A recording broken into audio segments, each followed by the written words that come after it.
Shalom, selamat pagi semuanya. Happy Sunday, welcome kembali di SIF House of Restoration. Yuk kita mau siapkan hati kita yuk sebelum kita memulai ibadah. Mungkin ada yang sedang sibuk atau mungkin sedang kelesetan. Yuk kita benar-benar datang dengan hati yang siap. Kita mau menghampiri hadirat Tuhan. Mari kita benar-benar siapkan hati. Yuk kita berdoa terlebih dahulu. Bapa dalam kerajaan surga Tuhan, terima kasih Tuhan untuk setiap penyertaan-Mu Tuhan dalam setiap hidup kami. Bapa, kami telah belajar Tuhan di mana kami Tuhan mau merendahkan hati kami Tuhan, mau memberikan hidup seluruh hidup kami Tuhan hanya untuk Engkau. Tuhan, ampunilah kami Tuhan jika sampai hari ini Tuhan kami masih mendukakan Engkau. Melalui Roh Kudus-Mu Tuhan, Engkau yang ingatkan kami, tegur kami Tuhan.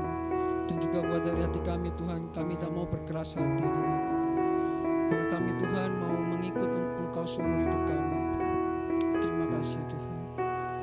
Mari kita siapkan hati kita, hanya di dalam nama Yesus kami ucap syukur dan berdoa. Haleluya. Amin. Yuk kita siapkan hati kita, benar-benar datang ke hadirat Tuhan.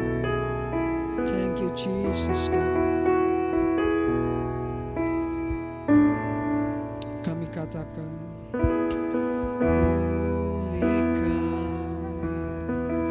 pulihkan hatiku dengan kasih-Mu. Kau yang membentuk kami Tuhan, bentuklah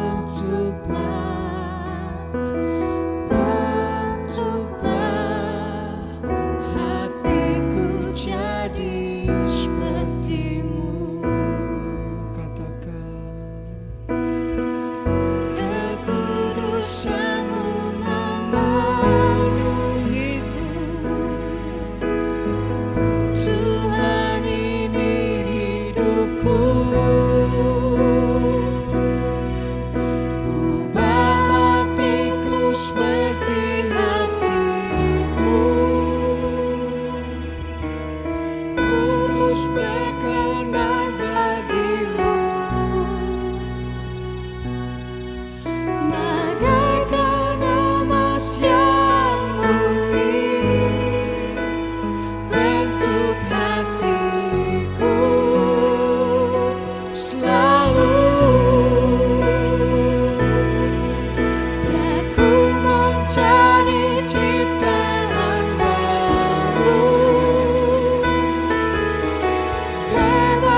Siapkan hati kita menyembah Allah kita.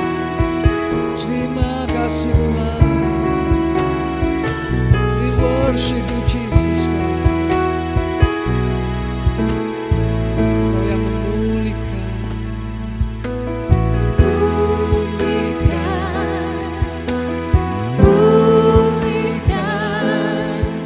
hatiku dengan kasih-Mu.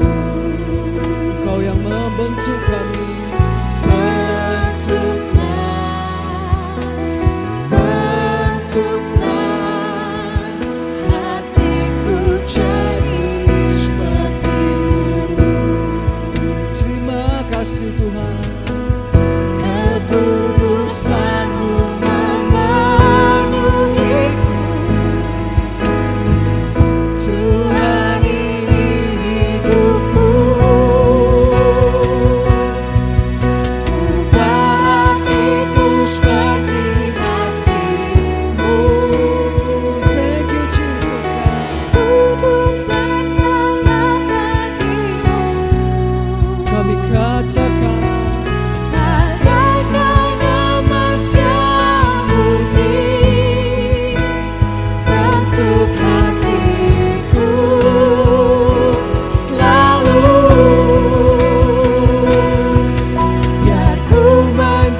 kerinduan kami God.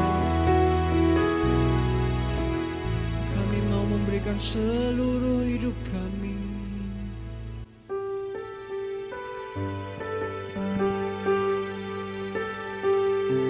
Kami mau mengejar Engkau Tuhan.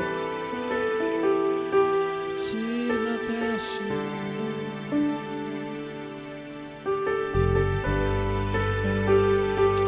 Mari kita siapkan hati kita sebelum mendengarkan firman Tuhan. Come on, just worship God.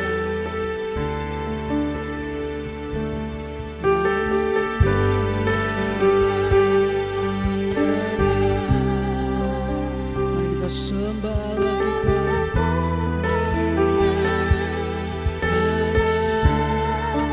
Just worship God.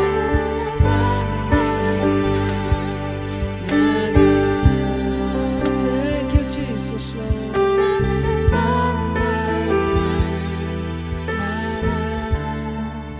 Kami katakan Tuhan, dekat padamu itu rinduku. Setiap perbuatan kami, setiap kata kami, setiap kataku, kau pun menunggu.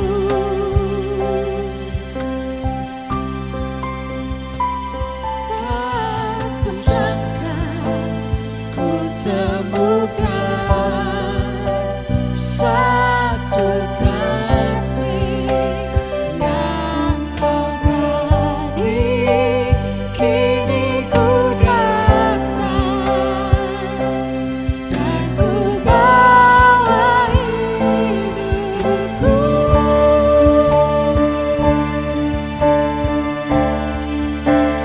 Memandang wajahmu, mengikuti kebaikanmu, mengejar hadirmu di dalam hidupku.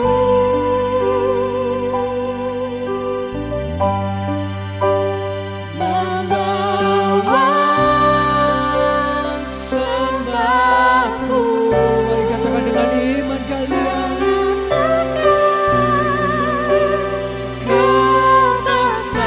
Kebesaranmu, mengejar hadirmu di dalam hidupku. Thank you, Jesus, God. Sekali lagi kami katakan dekat padamu. Dekat padamu itu rinduku. Setiap Tuhan, setiap kataku, kau pun menunggu.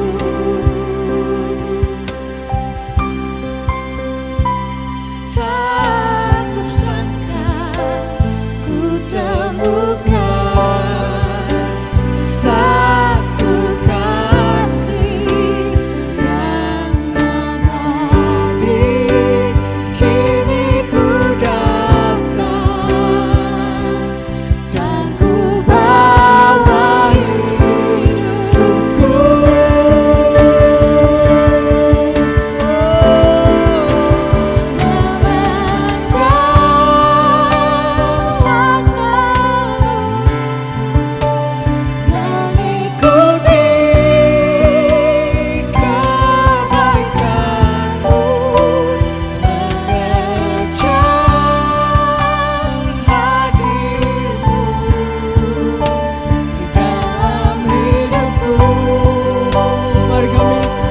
Just worship God.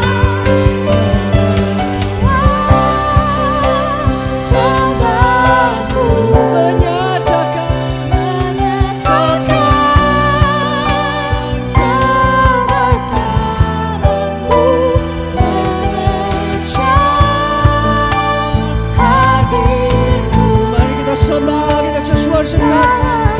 akan memandang Tuhan. Mari kita angkat tangan kita.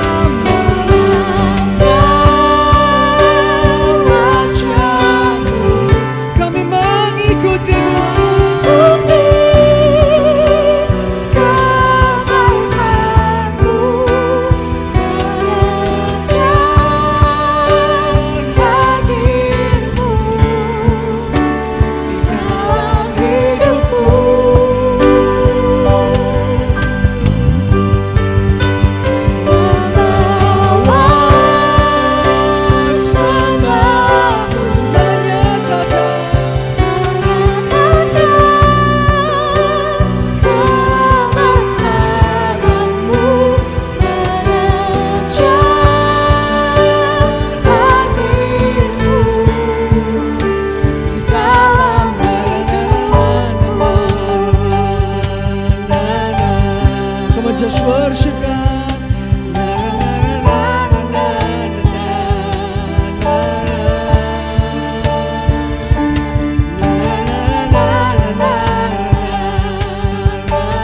Kami menyembahmu Tuhan.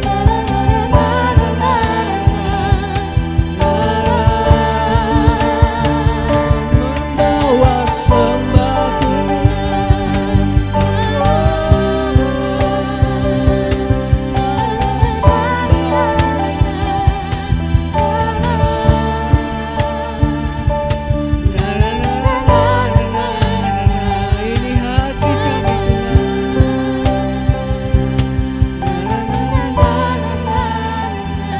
Kami katakan memandang wajah-Mu,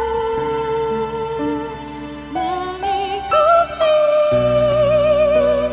kebaikan-Mu, mengejar hadir-Mu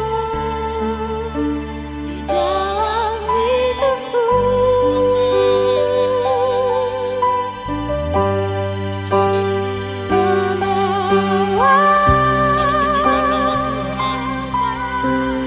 Sembah Dia, hampiri Dia, karena ketika engkau meninggikan Dia, menyembah Dia, maka engkau mendekat kepadanya.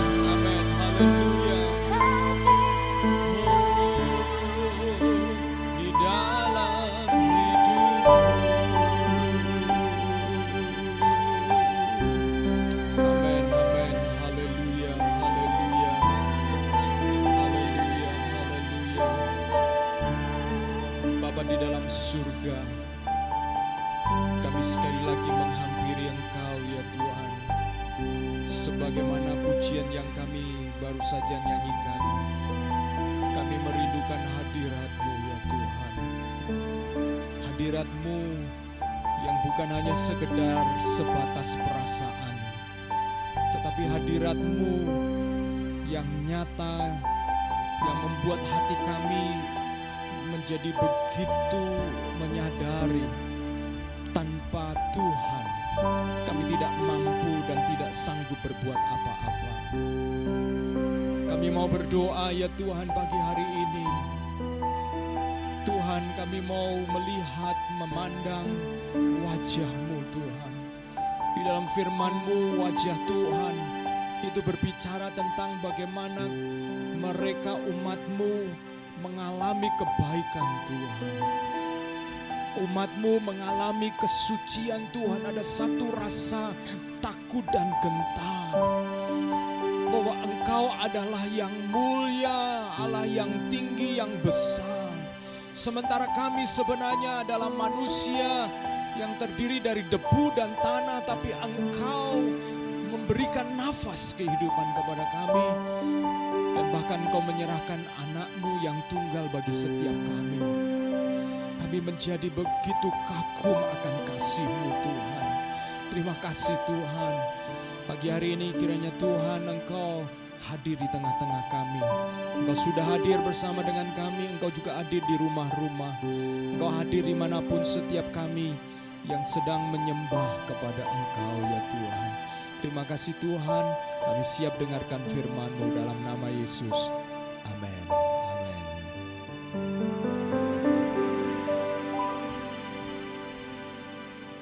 Shalom saudara-saudara, selamat pagi, apa kabar semuanya? Semua dalam keadaan baik, amin, amin. Saudaraku, kita pada bulan Maret ini memasuki minggu yang kedua. Dan kalau minggu yang lalu saya menyampaikan kebenaran firman Tuhan tentang tanah yang keras. Dan ini menolong kita untuk kita bisa mengevaluasi diri kita, bagaimana keadaan tanah hati kita. Karena jangan sampai kita begitu sibuk atau kita begitu banyak waktu yang kita lakukan atau yang kita ambil, ternyata pada ujungnya kita didapati termasuk tanah yang tidak menghasilkan buah atau tidak produktif karena tanah hati yang keras. Jadi sungguh menyedihkan, bukan? Dan jangan sampai itu terjadi seperti bangsa Israel yang mereka telah dibawa keluar bebas dari tanah Mesir dan mendekati tanah perjanjian, ternyata mereka tidak ada satupun yang diizinkan masuk ke tanah perjanjian. Dan kiranya ini tidak terjadi kepada kita. Dan sekarang saudaraku, saya ingin mengajak kita untuk juga merenungkan jenis tanah yang kedua. Masih dalam bulan Maret ini, cultivate your heart, kerjakan, olah hatimu. Maka minggu yang kedua ini saya mengajak kita merenungkan firman Tuhan tentang jenis tanah yang kedua yang disebut sebagai tanah berbatu-batu atau tanah yang memiliki lapisan yang tipis karena di bawahnya ada batu. Saudaraku, sebelum kita melihat kebenaran firman Tuhan ini, pernahkah kita menjumpai atau menemui ada orang-orang yang awal-awalnya mereka menjadi orang Kristen atau awalnya mereka bergabung ke sebuah gereja, mungkin ke SAF, saudaraku, dan mereka begitu bersemangat pada awalnya. Dan bukan hanya bersemangat, tetapi mereka berapi-api dan semua nampaknya begitu positif, rajin dan terlibat di dalam berbagai macam kegiatan, dan mereka begitu antusias. Bagi saya sebagai gembala melihat orang atau jemaat yang seperti itu, tentu saja saya mengalami penghiburan karena ada orang-orang yang seperti itu, dan kita mulai punya pengharapan tentang wow, ini masa depan cerah ini buat orang tersebut atau buat gereja kita. Tetapi setelah beberapa saat, kemudian perlahan-lahan tapi pasti orang itu mulai menghindar, orang itu mulai pasif, orang itu pada akhirnya kemudian menghilang, mundur, ghosting. Menghilang tanpa kabar dan tidak jelas, kemudian lalu hilang begitu saja. Saudaraku, mengapa itu bisa terjadi? Dan bisa jadi orang tersebut adalah orang lain, tapi bisa jadi orang tersebut adalah kita sendiri. Dan oleh karena itu, kita harus mengerti fenomena yang seperti ini, karena ini bukan hanya terjadi di Surabaya saja. Ini terjadi di mana-mana, saudara-saudara. Kurun waktunya, bertahannya bermacam-macam. Tetapi intinya orang tersebut tidak mengambil komitmen lebih dalam lagi, tidak bertumbuh lebih dalam lagi. Pertanyaannya, mengapa bisa seperti itu? Mari kita akan baca Matius pasal 13 ayat 3-6 sebagai dasar ayat kita, dan juga saya akan membaca ayat-ayat paralelnya yang ada di dalam Injil Lukas. Matius pasal 13 ayat 3-6. Dan ia mengucapkan banyak hal dalam perumpamaan kepada mereka. Katanya, adalah seorang penabur keluar untuk menabur. Pada waktu ia menabur, sebagian benih itu jatuh di pinggir jalan. Lalu datanglah burung dan memakannya sampai habis. Ini jenis tanah yang pertama. Sebagian jatuh di tanah yang berbatu-batu, yang tidak banyak tanahnya. Lalu benih itu pun segera tumbuh karena tanahnya tipis. Tetapi sesudah matahari terbit, layulah ia dan menjadi kering karena tidak berakar. Paralelnya ada di dalam Lukas pasal 8 ayat 6. Sebagian jatuh di tanah yang berbatu-batu, dan setelah tumbuh ia menjadi kering karena tidak mendapat air. Saudaraku, kita perhatikan gambaran yang diberikan, ada seorang penabur kemudian menaburkan, sebagian jatuh di tanah yang kelihatannya tanah itu ada tanah di atasnya, tidak kelihatan batunya.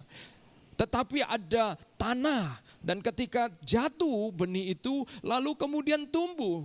Tapi ketika matahari terbit maka layu, dikatakan di sana. Nah, apakah penjelasannya dari ayat ini? Yesus kemudian memberikan penjelasan di dalam Matius 13 ayat 20 dan 21 mengatakan, benih yang ditaburkan di tanah yang berbatu-batu ialah orang yang mendengar firman itu dan segera menerimanya dengan gembira.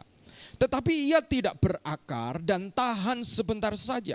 Apabila datang penindasan atau penganiayaan, karena firman itu orang itu pun segera murtad. Dalam Lukas penjelasannya pasal 8 ayat 13, yang jatuh di tanah yang berbatu-batu itu ialah orang yang setelah mendengar firman itu menerimanya dengan gembira, tetapi mereka tidak berakar.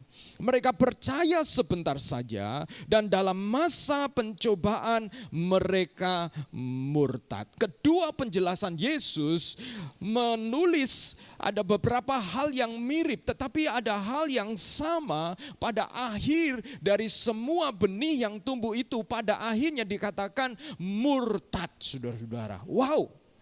Dan saudara, kita akan perhatikan apakah yang sebenarnya terjadi. Dan saudara, kembali kepada pertanyaan saya yang semula, pernahkah saudara-saudara mengalami di mana diri saudara sendiri pada awalnya saudara begitu tertarik atau begitu bersemangat untuk bergabung ke sebuah persekutuan, sebuah gereja, karena saudara melihat pendetanya mungkin, atau saudara melihat teman-teman yang ada, atau saudara tertarik dengan bangunannya, saudara tertarik dengan interiornya, ada macam-macam hal yang membuat saudara-saudara begitu antusias, karena saudara seperti menemukan sesuatu yang baru, barang baru, dan saudara begitu ingin untuk bersama-sama dengan orang-orang yang ada di dalam gereja itu. Tetapi saudara perhatikan, kita akan memperhatikan, lalu kemudian orang-orang tersebut tidak muncul lagi. Orang-orang tersebut hilang, saudara-saudara. Dan kita lihat fenomena ini bahwa Yesus sudah menulis dan mengantisipasi jenis tanah yang seperti ini, jenis hati yang seperti ini. Saya menyebutnya tanah hati yang seperti ini adalah tanah hati yang reseptif but unproductive. Reseptif. Mereka, kita perhatikan ayat-ayat ini. Saya akan mengajak kita untuk merenungkan. Yang pertama, mereka begitu reseptif, saudara. Mereka begitu menerima. Dikatakan bahwa mereka itu menerima, mendengar firman dan menerima. Sebelum kita akan mungkin menilai orang lain, saya ingin mengatakan dengan terus terang bahwa sebagian besar kita itu termasuk orang-orang yang reseptif. Coba kita ingat, kalau kita bukan orang Kristen yang lahir sejak kecil Kristen, kita mungkin di tengah perjalanan kita kemudian kita mulai menjadi sungguh-sungguh menjadi Kristen. Hampir semua kita itu reseptif. Artinya apa? Bahwa kita itu tertarik oleh karena sesuatu. Entah karena itu, ada orang yang tertarik. Ada orang yang mungkin ditawari, ya satu kali di SF ada cerita lucu bahwa ada yang ditawari pergi ke SF dengan mengatakan begini, ayo ikut aku ke gereja. Kenapa?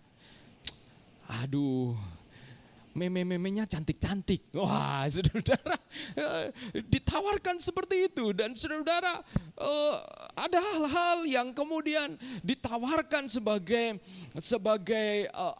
cara untuk orang tersebut mau kemudian mendengar firman. Nah, saudara-saudara, apakah itu salah? Tidak salah, saudara-saudara. Tidak salah, karena tujuan Tuhan agar benih itu sampai, firman itu terdengar dan sampai ke tanah hati kita. Dan Kita harus akui bahwa mungkin dulu kita juga termasuk orang-orang yang mengawali perjalanan kekristenan kita dengan ketertarikan yang seperti itu, saudaraku. Tetapi saudara, kita akan perhatikan bahwa kita tidak bisa bertumbuh hanya sebatas oleh karena reseptif yang seperti itu, menerima yang seperti itu. Kita nampaknya bertumbuh karena ada teman-teman yang baru, ada persekutuan yang hangat, adanya pengalaman rohani yang membangkitkan semangat di mana semuanya menunjang pertumbuhan rohani kita. Tetapi kemudian tidak lama pertumbuhan itu mandek, bahkan mengalami kemunduran. Orang yang kemudian menjadi pembimbing rohani kita ternyata mengecewakan. Orang Kristen yang kita sangat segani, tahu-tahu kemudian mungkin jatuh di dalam dosa. Kita terpukul, kita sendiri kemudian mengalami atau kita sendiri mengalami pencobaan, masalah, kita godaan, goncangan. Lalu kemudian semuanya menjadi layu dan kehilangan kehidupan. Pernahkah saudara mengingat ada orang-orang yang dulunya antusias yang luar biasa dan kita begitu optimis dengan orang tersebut, atau kita sendiri begitu optimis dengan diri kita, tetapi tiba-tiba kita kehilangan semangat, kita mundur, saudara-saudara. Yang menarik ini, dari tanah yang berbatu, bahwa seringkali tanaman itu nampak lebih cepat bertumbuh ke atas karena memang akarnya tidak sanggup menembus ke bawah, saudara. Nah, inilah yang kemudian mengingatkan kepada saya sebagai seorang gembala bahwa jangan cepat-cepat kemudian memberikan kesempatan kepada orang-orang yang kelihatannya dengan cepat bertumbuh ke atas, kelihatan tunas dalam waktu. Kenapa? Karena sebenarnya akarnya mentok, saudara. Karena sebenarnya dia tidak mau menembus, tidak bisa menembus sesuatu yang di bawah yang kita tidak lihat, saudara. Karena akar tidak bisa bertumbuh ke bawah, maka dengan cepat tanaman itu akan terdorong untuk bertumbuh ke atas. Itu alami, saudara. Ada PR yang tidak dikerjakan, yang tidak terlihat oleh orang lain, yang tidak dikerjakan sehingga kelihatannya nampak tumbuh ke atas dengan cepat, tetapi sesungguhnya akarnya tidak ada, saudara.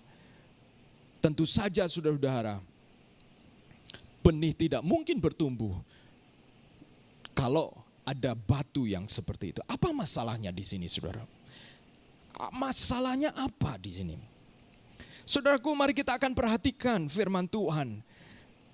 Dikatakan bahwa Matius 13 ayat 20, orang yang menerima firman itu dan segera menerimanya. Kita akan melihat bersama, segera menerimanya. Kata segera, itu artinya apa, saudara-saudara? Di dalam ayat yang lain itu dikatakan juga menggunakan kata yang sama, immediately, segera.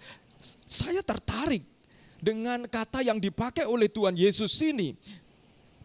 Di sini mengandung pengertian kata segera itu tidak ada pengkajian atau pemahaman terlebih dahulu dari apa yang dia terima, namun kemudian dengan dorongan spontan tanpa mempertimbangkan syarat dan konsekuensinya, itu kemudian mengatakan, ya saya mau, saudara-saudara. Jenis hati seperti ini adalah hati yang kelihatannya cepat bertumbuh ke atas. Mereka cepat menunjukkan tanda-tanda pertumbuhan yang menyenangkan. Tetapi ketika mereka menemui persoalan, menemui kesengsaraan, menemui penderitaan, menemui tantangan yang lebih berat, untuk mereka harus mengambil keputusan, komitmen lebih dalam lagi, mereka mundur. Dan saudaraku, mengapa mereka bisa mundur? Harusnya mereka bisa maju terus. Bukankah mereka mengalami lawatan Tuhan? Bukankah mereka sebelumnya juga mengalami bagaimana mereka merasa berjumpa dengan Tuhan, mengalami komunitas yang hangat, tetapi kemudian mereka dengan teratur lalu kemudian mundur dan hilang. Mengapa itu bisa terjadi, saudara-saudara? Pasti ada batu di balik tanah itu. Ada hal yang harus dikerjakan tetapi tidak dikerjakan. Batu itu bisa berbicara tentang ketidakpercayaan. Batu itu bisa berbicara tentang tidak adanya hubungan terkoneksi secara pribadi dengan Kristus. Sehingga ketika apa yang nampaknya menyenangkan, bahkan kata yang kemudian kata segera ini berbicara tentang bahwa orang itu segera mengambil inisiatif. Seperti di dalam Alkitab, orang muda yang kaya yang dikatakan mendekat Yesus dan kemudian dia datang sujud kepada Yesus dan bertanya, "Guru, bagaimana caranya supaya saya bisa masuk kerajaan Allah?" Di depan banyak orang kaya ini, saudara, orang kaya. Dia mau berlutut kepada Yesus yang anak tukang kayu itu, saudara. Betapa impresif, betapa begitu mengesankan pemuda ini. Muda, sukses, sujud di depan Yesus dan bertanya sebuah pertanyaan yang wow, saudara. Kalau itu pertanyaan dari seorang yang begitu sukses bertanya kepada saya, "Pak Agus, bagaimana caranya supaya saya ini bisa masuk ke dalam kerajaan Allah?" Wow, saudara. Kalau saya mendapat pertanyaan seperti itu dari seorang pemuda bisnismen sukses luar biasa, wow, saya mengatakan, wah, ini the best ini. Ini seorang yang ciami. Saudara-saudara, itu yang terjadi dengan orang muda yang kaya itu. Dan ketika Yesus menjelaskan kepada dia, "Jualah hartamu." Yesus mengatakan tentang kasih dan seterusnya firman Tuhan tentang 10 hukum Taurat itu. Lalu kemudian dia mengatakan, "Saya sudah melakukan." Lalu kemudian Yesus mengatakan, "Jualah hartamu." Disitulah kemudian batu itu terbentur di dalam diri orang tersebut. Saudara-saudara, kita masing-masing harus waspada. Kemungkinan ada batu-batu di balik tanah-tanah yang kelihatannya benih itu tumbuh, saudara-saudara. Seperti orang kaya ini. Dia dengan segera menyodorkan diri kepada Yesus. Kita perhatikan juga ciri-ciri yang lain. Jadi saudara-saudara, kita perlu waktu untuk seseorang kemudian lebih dalam lagi.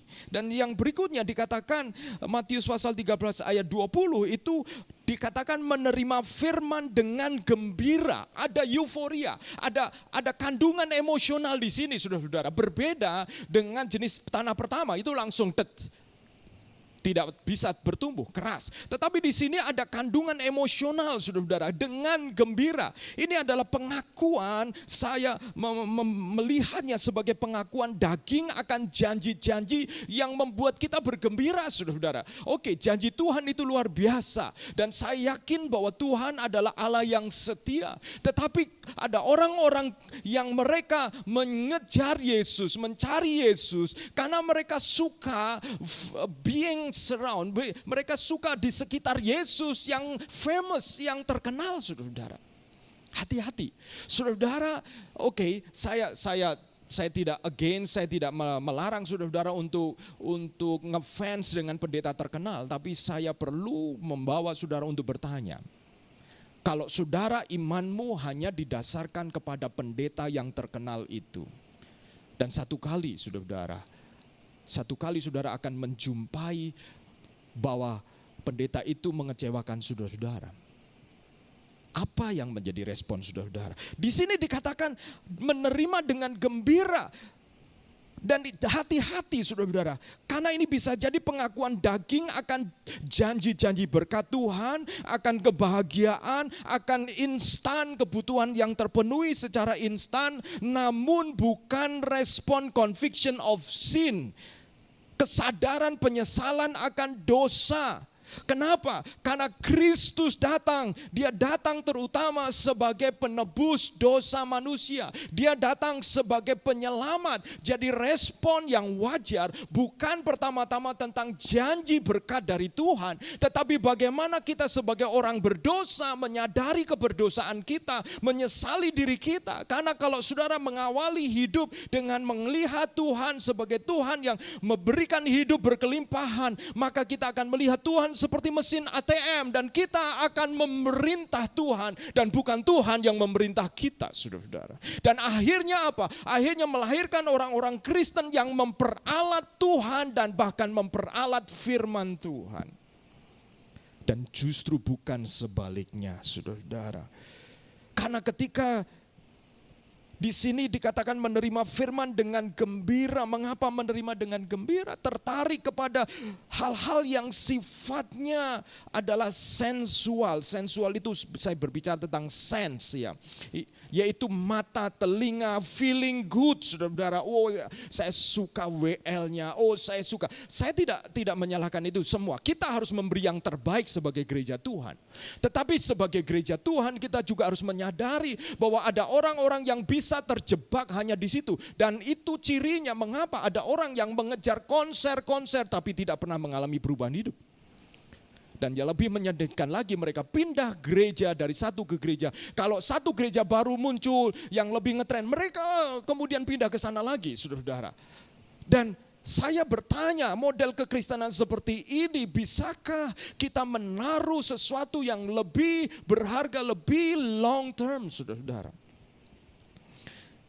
Disinilah kita perlu dengan rendah hati untuk mempersilahkan Kristus menjadi pusat pelayanan kita sebagai para pelayan Tuhan. Untuk kita bukan hanya mempersiapkan excellency, keunggulan di dalam pelayanan, tetapi kita mempersiapkan sungguh-sungguh supaya setiap para pelayan Tuhan hati kita ini juga terhubung dengan Kristus. Karena ini bukan hanya menjebak oleh jemaat-jemaat yang baru atau jemaat-jemaat yang dilayani, tetapi ini juga menjadi jebakan buat kita di mana kita bisa saja oleh karena pelayanan kita berada di sebuah tempat tetapi hati kita tidak bertumbuh, hati kita tidak terhubung, karakter kita mandek, saudara-saudara. Dan begitu kita kehilangan euforia, kehilangan kegembiraan, kita merasa bahwa Tuhan sudah tidak ada. Saudara-saudara, itulah yang terjadi. Karena firman Tuhan mengatakan ketika penderitaan datang, kegembiraan hilang nih. Dan muncullah penderitaan, lalu orang itu selalu mengatakan, oh berarti gak ada Tuhan nih. Berarti hilang ini, saudara-saudara. Sehingga kemudian dia mundur, saudara-saudara. Bahkan dikatakan oleh firman Tuhan, layu lalu murtad, saudara-saudara. Wow. Saudara-saudara.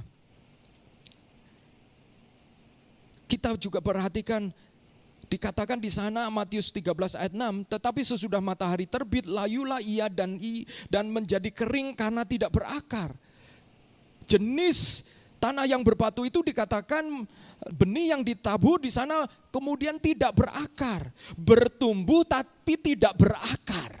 Nah ini satu kenyataan yang menarik, saudara-saudara. Dan saya sebagai gembala, saya waktu merenungkan firman Tuhan ini, betapa sering kita ini kecewa karena melihat ada orang yang bertumbuh tetapi kemudian hilang.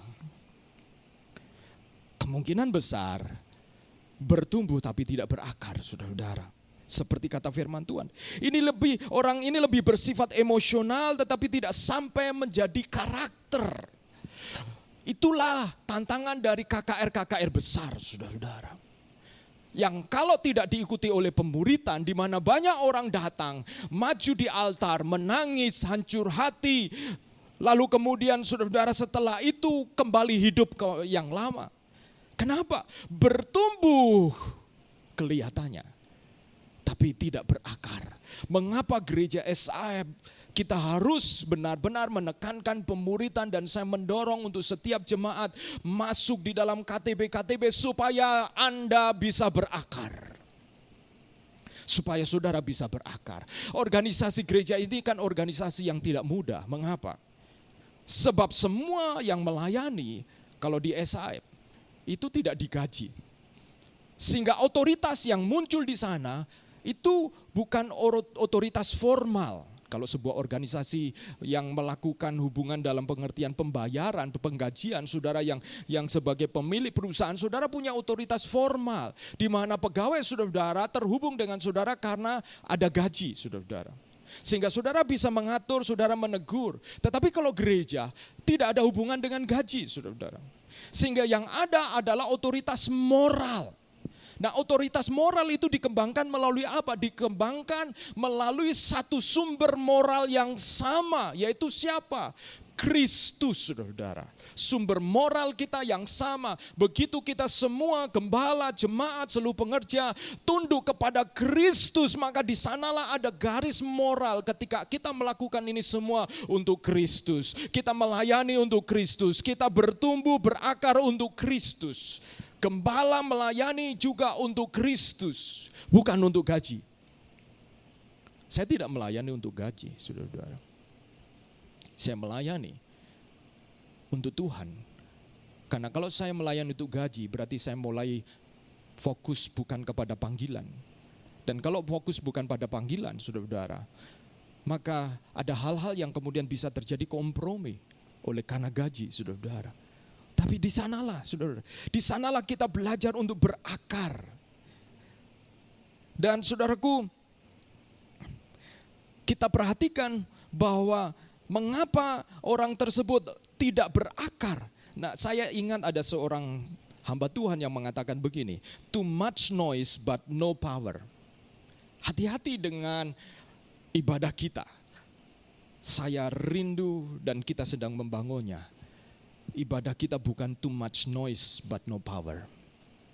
Setiap para pelayan Tuhan, mari engkau hatimu harus berakar dan melekat, memiliki connection, hubungan dengan Kristus. Sehingga engkau berakar.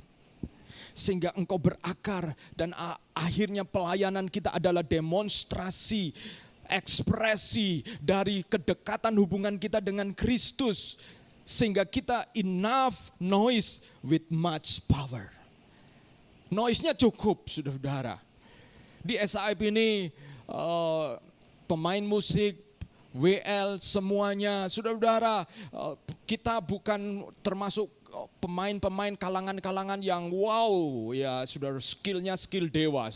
Saudara-saudara, saya harus mengatakan dengan jujur bahwa ada yang kemudian belajar di SIP ini, belajar musik, saudara-saudara, itu ya benar-benar harus belajar dari YouTube, menghafalkan semua, dan saya sangat menghargai, saya sangat bangga karena disitulah justru mereka harus menjumpai kesulitan-kesulitan, saudara-saudara.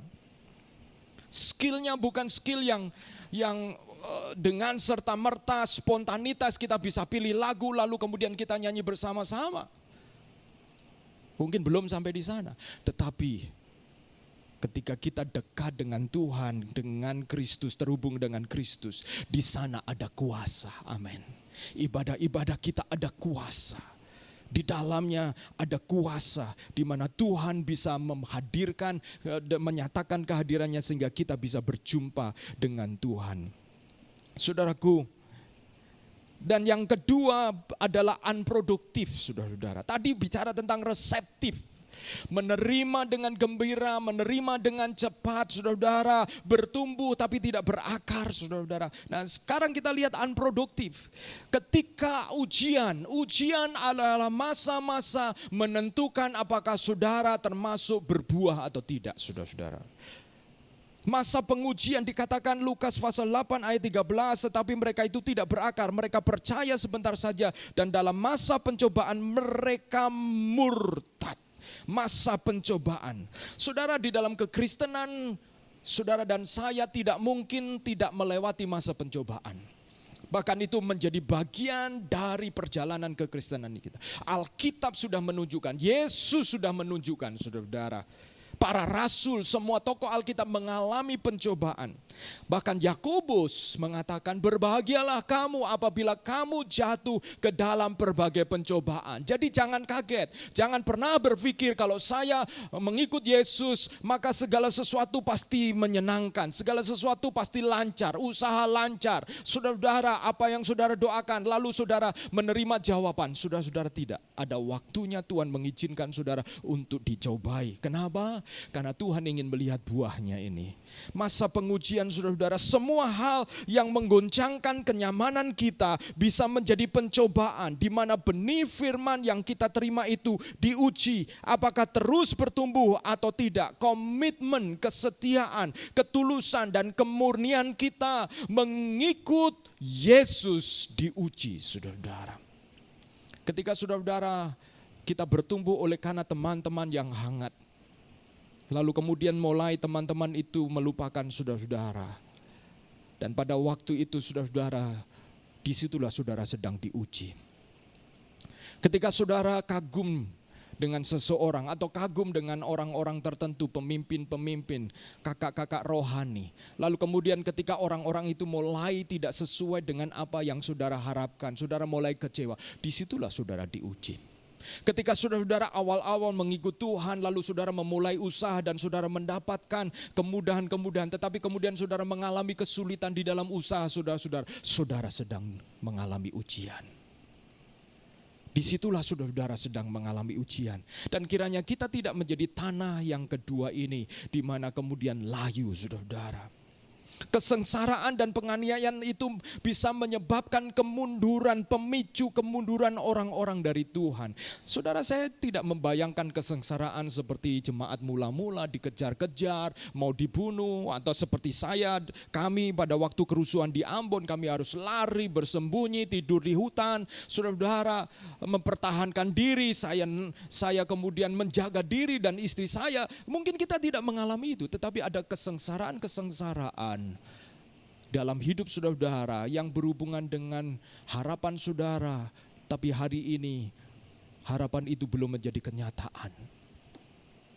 Iman saudara sedang diuji. Apakah saudara tetap berkomitmen? Sangat menyenangkan, mudah saudara-saudara. Ketika saudara merasa bahwa Tuhan menjawab segala doa kita, lalu kemudian kita berada di dalam pelayanan, rasanya I believe I can fly, begitu rasanya saudara-saudara. Tapi ketika apa yang kita harapkan tidak terjadi, saudara-saudara, jangan cepat menjadi layu. Saudara dan saya sedang ada di dalam ujian. Dan Tuhan Yesus memberikan gambaran satu contoh real dalam Yohanes pasal 6 ayat 60 sampai ayat 69, itu kisah murid-murid Yohanes yang kemudian bergabung dengan Yesus. Lalu kemudian Yesus mengatakan kepada mereka, jika kamu mengikut aku, kamu harus makan dagingku dan harus minum darahku.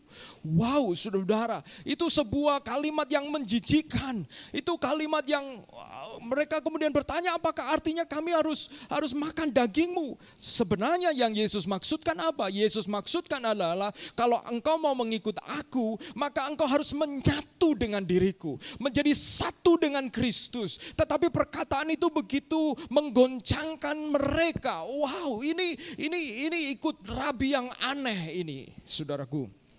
Dan apa yang terjadi dikatakan oleh firman Tuhan, bahwa sebagian mereka mundur meninggalkan Yesus. Zaman Yesus pun, Yesus yang mampu mengadakan mujizat di depan mata mereka, ada yang mundur. Saudara-saudaraku, jangan terkejut kalau ada yang mundur. Tapi kalau saudara-saudara sedang mengalami firman Tuhan yang keras, saudara mengalami sesuatu yang keras, saudara-saudara, itu waktunya untuk saudara sedang menilai diri kita, hati kita masing-masing. Saudaraku, buah ketekunan tidak ada di dalam jenis tanah yang kedua ini. Ketekunan sampai akhir adalah tanda keselamatan yang sejati. Matius pasal 10 ayat 22 mengatakan, dan kamu akan dibenci semua orang oleh karena namaku. Tetapi orang yang bertahan sampai pada kesudahannya akan selamat. Banyak di antara kita ketika kita ikut Yesus, kita tidak pernah tahu konsekuensi akibat dampaknya. Dan dalam perjalanan kita baru tahu, ini ada harga yang dibayar. Saudara, firman Tuhan mengatakan, dan kamu akan dibenci semua orang oleh karena namaku, tetapi orang yang bertahan sampai pada kesudahannya akan selamat. Bisa jadi kita ada batu-batu ketidakpercayaan, keraguan. Bisa jadi kita ada batu-batu yang membuat firman Tuhan itu tidak bisa penetrate, menancap. Dan salah satunya kemungkinan juga karena kita tidak membuka hati untuk memiliki hubungan dengan Yesus secara pribadi. Pecahkan batu itu, saudaraku. Pecahkan batu ketidakpercayaanmu dengan fokus kepada Yesus. Banyak orang yang mengikut Yesus karena banyak mujizat, kesembuhan yang dia lakukan. Dan juga makanan gratis yang dia sediakan. Namun hanya ada beberapa yang menjadi murid yang sejati. Seperti dalam Yohanes pasal 6 tadi, saudara-saudara. Dan Yesus kemudian mengatakan dalam pasal 6 ayat 56, barang siapa makan dagingku dan minum darahku, ia tinggal di dalam aku dan aku di dalam dia. Solusi dari orang-orang yang memiliki jenis tanah hati yang kedua, di mana lapisannya tipis dan ada batu, yaitu apa? Tinggal di dalam Kristus. Fokus kepada Kristus, harus makan daging dan darah Kristus, harus menyatu. Saudara-saudara, paksa diri untuk mulai disiplin, berdoa, ambil waktu untuk memiliki pengalaman pribadi dengan Yesus. Saudara-saudara, harus berakar di dalam Kristus. Artinya menyerahkan pikiran kita untuk dikuasai oleh firman yang kita dengar. Dan kemudian menaati firman itu seperti Kristus yang taat sampai mati kepada kehendak Bapanya. Itu artinya berakar kepada Kristus. Di mana kita menyerahkan pikiran kita, hati kita kepada firman yang kita dengar. Dan kita belajar taat sampai titik darah penghabisan seperti Kristus. Kolose pasal 2 ayat 6 dan 7. Kamu telah menerima Kristus Yesus Tuhan kita. Karena itu hendaklah hidupmu tetap di dalam Dia. Hendaklah kamu berakar di dalam Dia dan dibangun di atas Dia. Hendaklah kamu bertambah teguh dalam iman yang telah diajarkan kepadamu, dan hendaklah hatimu melimpah dengan syukur. Berakar di dalam Kristus itu terjadi melalui pergelutan firman Tuhan, sehingga firman itu menjadi satu dengan kita. Kita rasanya kalau gak melakukan firman kita gelisah. Kita rasanya kalau tidak mentaati firman ini, kita begitu merasa ada sesuatu yang kurang. Di sanalah saudara mulai berakar kepada Kristus. Kalau saudara tidak berdoa, saudara mulai merasa ada yang kurang. Di sanalah saudara mulai berakar kepada Kristus. Saudara, kalau saya tidak merenungkan firman, ada sesuatu yang masih saya seperti missing. Di sanalah saya sadar bahwa firman itu sudah menjadi bagian dari hidup saya. Kalau saudara tidak ber-KTB, ada sesuatu yang kurang. Haleluya. Saudara mulai berakar. Kalau saudara tidak dengar firman, kalau saudara mungkin nonton drama Korea berlebihan, saudara merasa ada sesuatu yang salah. Kenapa? Karena saudara mulai pikiranmu dipenuhi oleh hal-hal yang sebenarnya saudara tahu itu tidak menyumbang apapun dalam pertumbuhan rohanimu. Kalau saudara membuka YouTube berlama-lama dan saudara menghabiskan waktu untuk sesuatu yang saudara tahu itu tidak menambahkan pertumbuhan apa-apa. Saudara-saudara, saya bersyukur karena saudara mulai menyadari saudara sedang berakar kepada sesuatu yang kekal. Karena ketika saudara spend much time kepada sesuatu yang sementara, saudara menjadi gelisah di sana. Tidak berarti saya mengatakan jangan bekerja, salah saudara-saudara. Tapi bekerjalah dengan perspektif kekekalan, itu maksud saya. Hidupilah yang sementara ini dari perspektif surga, Bapa yang melihat anaknya dan berusaha menyenangkan hati Dia. Tuhan Yesus memberkati kita semua, saudara-saudara. Mari kita akan merenungkan firman Tuhan, menanggapi firman Tuhan ini dengan menyanyikan puji-pujian Christ is enough. Saya suka dengan kalimat-kalimat, kata-kata pujian ini. Mari kita akan renungkan. Saudaraku, mari kita akan meresponi firman Tuhan. Ada seorang hamba Tuhan yang menuliskan, namanya John MacArthur. Dia mengatakan begini, jika pengakuan kepada Kristus tidak melibatkan penyesalan yang mendalam tentang dosa, merasa menjadi yang terhilang, kerinduan yang kuat akan pengampunan dan penyucian dosa, rasa lapar dan haus akan kebenaran, dan cinta akan firman Tuhan, serta kerelaan untuk menderita demi iman, maka itu tidak ada akar kehidupan rohani dan dia akhirnya gagal. Mari kita menyanyikan pujian ini sebagai doa kita, pengakuan iman kita. Amin. Haleluya.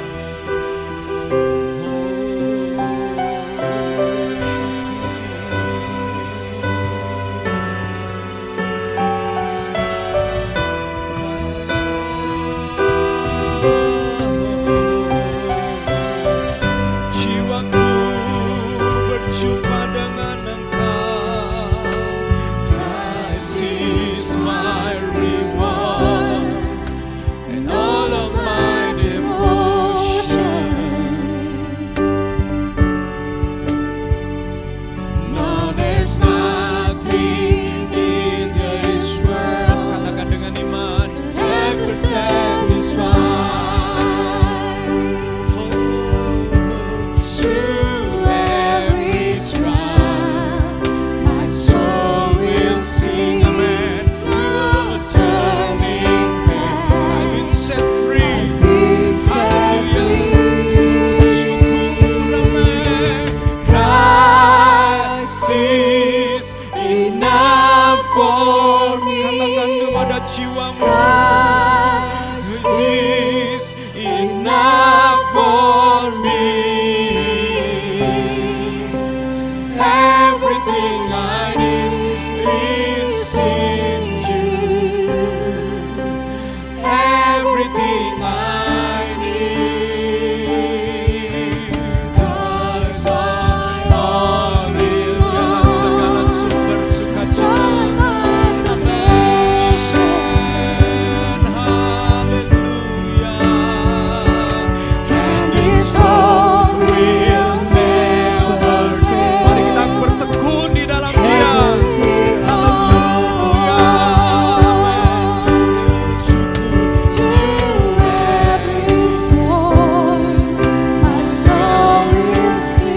Amen. Jesus is here. To God be the glory. Christ is enough for me. Christ is enough for me. Everything I need is in. Katakan dengan penuh keyakinan, amin. Everything I need, Christ is, amen. Hallelujah. Amen, amen, amen, amen. Katakan kepada jiwamu, everything, amen. Berdoa ya Tuhan, kiranya Tuhan Engkau menjamah setiap kami, amin. Everything I need, I have decided to follow Jesus. No turning back. Katakan bersama saya. No turning back. Amen, amen. I have decided to follow Jesus. Amen. No turning back. The cross before me.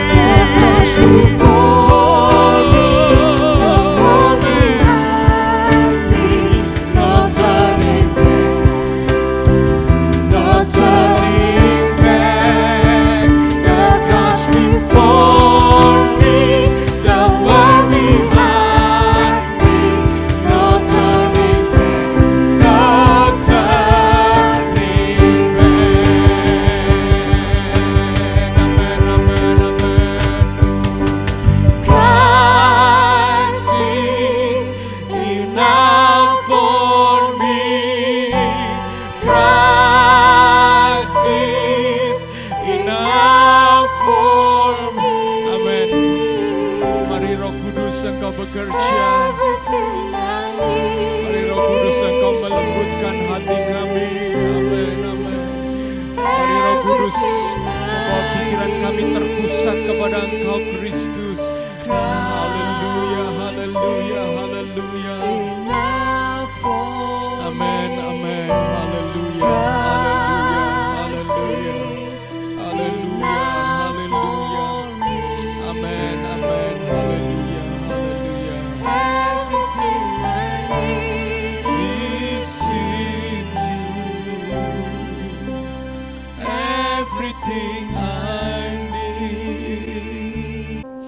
Mari Tuhan Engkau pulihkan keadaan jiwa kami Tuhan. Mari Engkau pulihkan kerohanian kami Tuhan.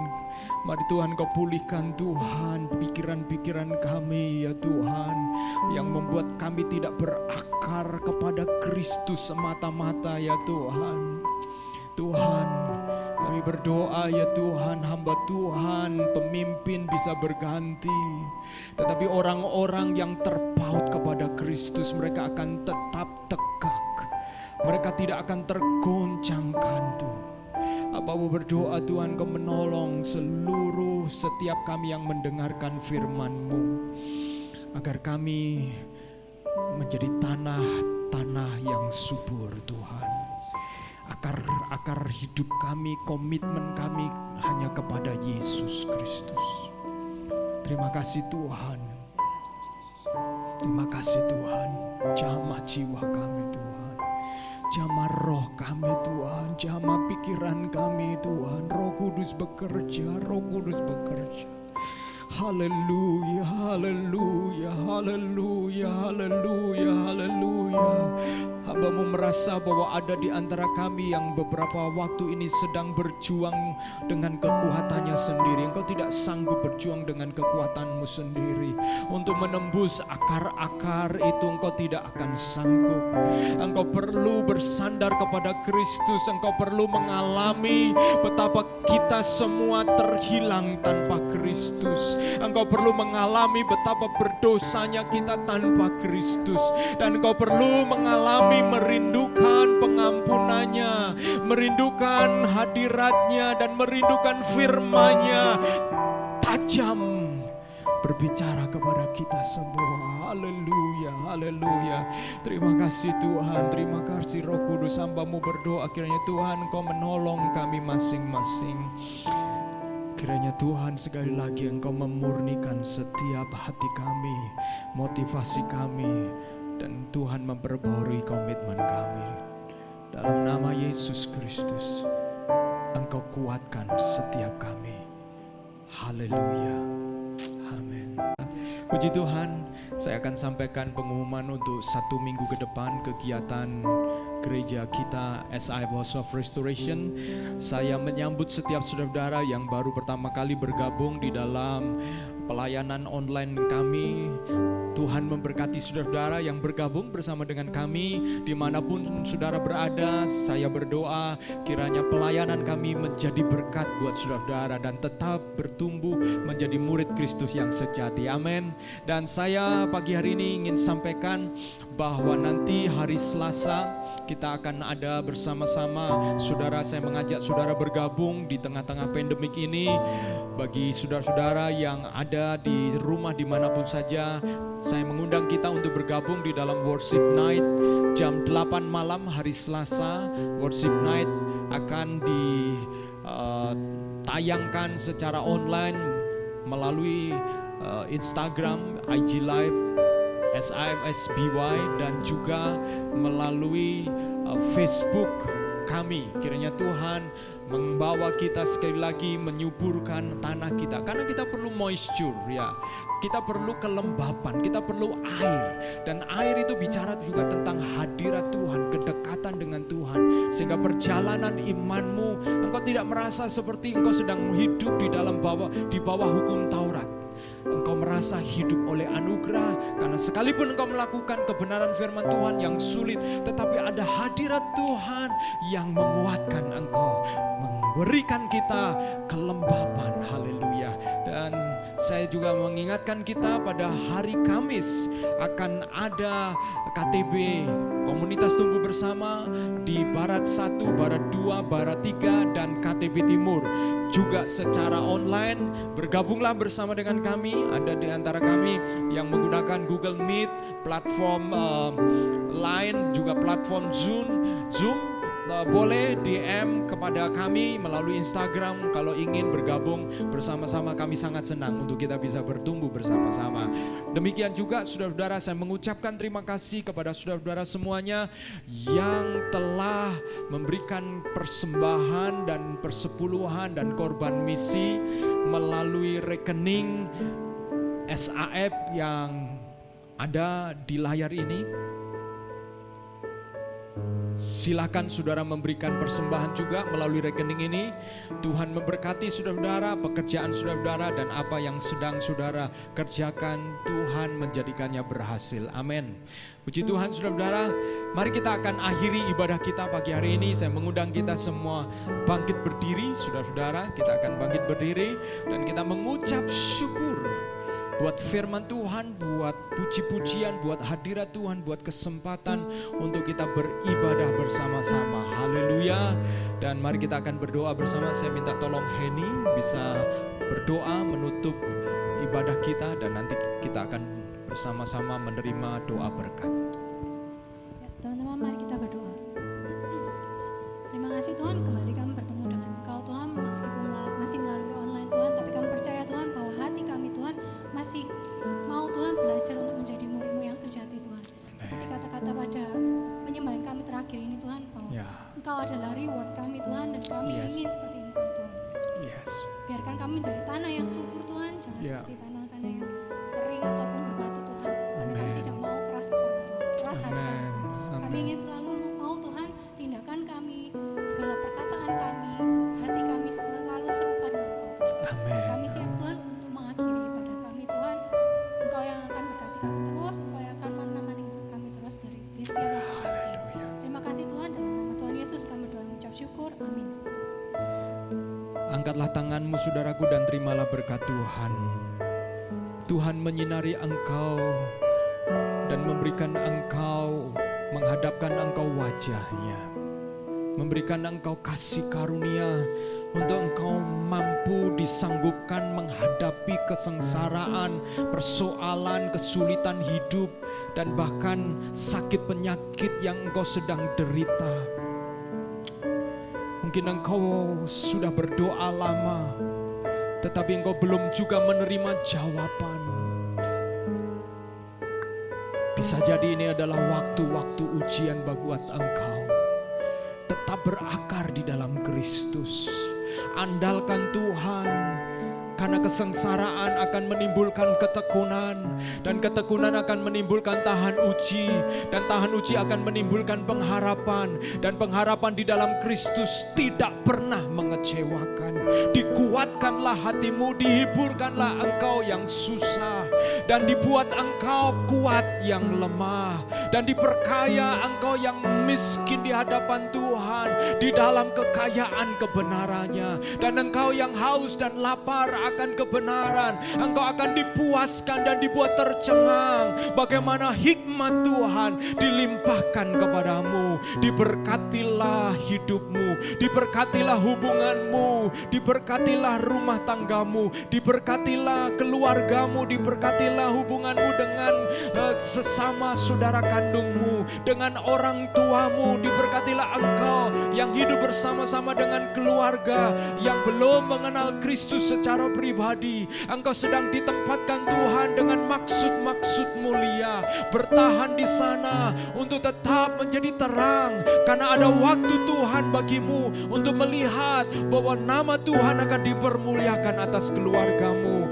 dan bahkan diberkatilah masa depanmu, diberkatilah pekerjaanmu yang engkau bawa, engkau kerjakan dengan sungguh-sungguh, mengandalkan Tuhan dan takut akan Tuhan, sehingga seluruh damai sejahtera Allah serta kasih sayang dari Tuhan Yesus Kristus dan penghiburan oleh karena Roh Kudus menyertai engkau dan saya untuk menjadi pelaku-pelaku firman yang setia sampai kita mendapat reward, berjumpa dengan Yesus Kristus, bertemu muka dengan muka di dalam kedatangan Kristus kali yang kedua, menjemput setiap saudara dan saya. Haleluya.